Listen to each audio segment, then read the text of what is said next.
धनुष one कृशानुम ज्ञानी नाम अग्रगण्यम। पहले जो वीडियो देखा राघवेंद्र खेमरिया जी का देखा और खेमरिया जी ने इतने अच्छे से प्रस्तुत करके बताया और महाराज जी ने जो उनका एक मंत्र जो दिया है, लेकिन आपके वीडियो ने हमें बहुत ज्यादा मार्ग प्रशस्त किया।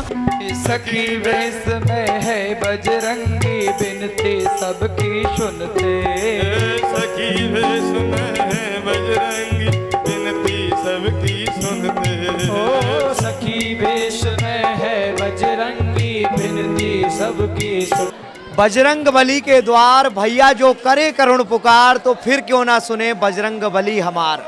ददरहुआ सरकार के दरबार में हर कोई उम्मीद की एक नई किरण लिए आता है और यहाँ आकर ददरहुआ सरकार की बगिया का सुमन बन जाता है। ऐसे ही ददरहुआ सरकार की बगिया में ये बलिया उत्तर प्रदेश से आए हैं और ये भोपाल से श्रीवास्तव जी बंसल न्यूज़ से ददरहुआ धाम में आज अपनी माताजी की अर्जी लेकर आए हैं। क्या कुछ महिमा इन्होंने ददरहुआ धाम की सुनी थी और वर्तमान में आकर क्या अनुभव किया, क्या इनका यहाँ पर अनुभव रहा, जानते हैं भक्त की जुबानी श्री ददरहुआ डॉक्टर हनुमान की कहानी। जय सिया राम। जय सिया राम। अतुलित बल धामम हेम शैलाव देहम धनुष वन कृशानुम ज्ञानी नाम अग्रगण्यम। जैसा सुना था, जैसा पाया था, मैंने सबसे पहले जो वीडियो देखा राघवेंद्र खेमरिया जी का देखा और खेमरिया जी ने इतने अच्छे से प्रस्तुत करके बताया पूरी। सबसे बड़ी बात जो पहला वीडियो देखा उसमें आपने महाराज जी का इंटरव्यू लिया और महाराज जी ने जो उनका एक मंत्र जो दिया ददरहुआ सरकार का और जो उसारा करने की जो विधि बताई वो मैंने माताजी को सबसे पहले कराई। सबसे बड़ी बात यह कि मेरी माताजी को कैंसर है और उन्हें कहीं से भी दवाई लग नहीं रही है। हम बहुत जगह चक्कर काट काट के परेशान हैं और एलोपैथी में एक हम ट्यूमर निकलवा चुके हैं, अब ये दूसरा और तीसरा ट्यूमर हो गया उनको, तो इसलिए हम बाबा की शरण में आए। लेकिन आपके वीडियो ने हमें बहुत ज़्यादा मार्ग प्रशस्त किया और हनुमान जी का जैसा सुना था महिमा, और आपने कहा कि इस पूरे वातावरण में पॉजिटिव एनर्जी है। सबसे बड़ी बात यह कि पॉजिटिव एनर्जी है, उस एनर्जी को हमने यहाँ महसूस किया। और सबसे बड़ी बात ये लग रही है, मैंने जो मंत्र का जाप चालू किया है पहले दिन से, आज मुझे 5 से 1 हफ्ता हो गया, मैंने जो मंत्र का जाप किया है उस मंत्र से मुझे पूरे शरीर में जो कमजोरी, आलस से थकान जो रहा करता था उसमें एक अतुलित मतलब एक अनोखा लाभ मिला है। और उसमें मुझे मतलब इतनी फुर्ती आई है कि मैं यहाँ तक आ गया और इतनी भरी गर्मी में खड़ा हूँ। नहीं तो मेरे अंदर शुगर बहुत तेज और तमाम बीमारियां, मेरा हाथ जाम है, ये वाला, ये हाथ उठता नहीं है। पत्रकारों को चौथा स्तंभ कहा जाता है देश का, और आप ददरहुआ धाम में आए हैं। कई सारे लोगों के मन में ये भ्रांतियां हैं, कई सारे लोगों के मन में ये विचार आ जाते हैं कि ददरहुआ धाम जाएंगे बहुत ज़्यादा भीड़ का सामना करना पड़ेगा या बहुत ज़्यादा पैसा खर्च करना होगा।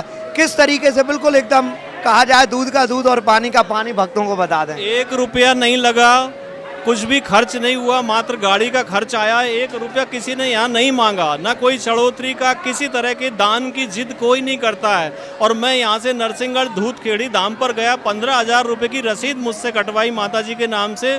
2 महीने दवाई खाते हो गए, लेकिन रत्ती भर भी आराम वहाँ से मुझे नहीं हुआ। इस एडवांस ऐसी उम्मीद की किरण क्या जागी कि यहाँ ददरहुआ धाम चले आए? जब मैं वहाँ से निराश हुआ और अचानक मैं जब सर्च कर रहा था तो मुझे आपका वीडियो सामने आ गया, खेमरिया जी का वीडियो सामने आया, वो मैंने देखा और देखने के बाद मुझे आशा की किरण जगी। और मैंने महाराज जी से जो साक्षात्कार था तो उनका जो उन्होंने उसारा करने की विधि और 2 लाइन महाराज जी के मेरे मन में इतनी प्रवेश कर गई कि लगाओ तुम झाड़ो और मैं पीछे ठाड़ो, जय हो जय हो। मेरे दिमाग में इतनी जोर से घुस गई। तो वो चीज़ हमारे दिमाग में इतनी तेज घुस गई कि जब हनुमान जी साक्षात बालाजी सरकार हमारे पीछे खड़े हैं, तो मैंने माताजी को भोपाल से फ़ोन लगाया। हम लोग राघवगढ़ के रहने वाले, माताजी बहुत दर्द के मारे परेशान थी, तो उन्होंने, मैंने कहा माताजी एक नारियल उसार के और उसमें 11 रुपये रख के जो विधि बताई वैसा मैंने करवाया और माताजी के यहाँ मैंने वो रखवाया। तब से माताजी को थोड़ा आराम है, वो यहाँ तक आई। और इसके बाद जो है ना, वो लगाओ तुम झाड़ो और मैं पीछे ठाड़ो का सबसे बड़ा असर हुआ मेरे ऊपर कि वो 2 लाइन महाराज जी की ऐसी काम कर गई। या लगाओ तुम झाड़ो मैं पीछे ठाड़ो, ये तो इनके हृदय में उतर ही गई है। और ये बात कोई और नहीं, साक्षात हनुमंत लाल जी महाराज गुरुदेव श्री ददरहुआ सरकार महाराज जी से कहते हैं कि लगाओ तुम झाड़ो मैं पीछे ठाड़ो। यही भाव श्रीवास्तव जी ने मन में उतारा है कि हनुमान जी पीछे हैं, महाराज जी झाड़ा लगा रहे हैं और हमें आराम मिल जाएगा, हमारी समस्या में निदान मिल जाएगा। और एक बात, आप जो ददरहुआ सरकार में जिसने उम्मीद की किरण जगाई है, आप बता रहे हैं खेमरिया साहब की हनुमान जी के बाद, ददरहुआ सरकार के बाद, उसके बाद गुरुदेव भगवान, और गुरुदेव भगवान के बाद आप जो आप जीवन दान दे रहे हैं ना, ये समझिए कि इस कली काल में हनुमान जी ने उसको प्रमाणम प्रत्यक्षम किम प्रमाणम, प्रत्यक्ष के सामने प्रमाण की आवश्यकता नहीं है। सबसे बड़ा प्रमाण मैं हूँ।